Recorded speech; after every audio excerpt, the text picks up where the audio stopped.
সদ্য এফসি নারী এশিয়ান কাপের মূল পর্ব নিশ্চিত করে দেশে ফেরা বাংলাদেশ নারী ফুটবল দল এবার নেমেছে আরেকটি মিশনে। বসুন্ধরা কিংস অ্যারেনায় শ্রীলঙ্কাকে ৯-১ গোলে উড়িয়ে দিয়ে জয়ের শুভ সূচনা করেছে স্বাগতিক মেয়েরা। ম্যাচে হ্যাট্রিক করেন মোসাম্মদ সাগরিকার পাশাপাশি জোড়া গোল করেছে মুনকি আক্তার। একটি করে গোল করেন স্বপ্না রানী, শিখা আক্তার, রূপা আক্তার ও শান্তি মার্ডি।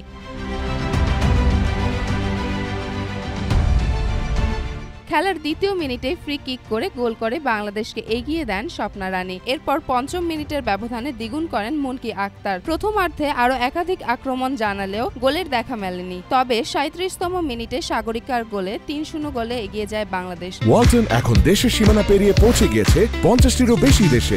ওয়ালটন, ঘরে ঘরে বিশ্বজুড়ে।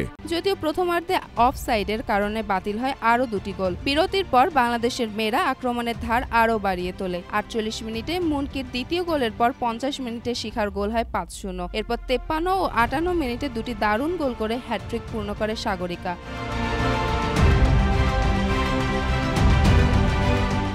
৮৫ মিনিটে রূপা আক্তার ও ৯০ মিনিটে শান্তি মার্ডির গোলে স্কোর দাঁড়ায় ৯-১। শ্রীলঙ্কা ইনজুরির টাইমে একটি সান্ত্বনার গোল পেলেও ব্যবধান কমাতে পারেনি।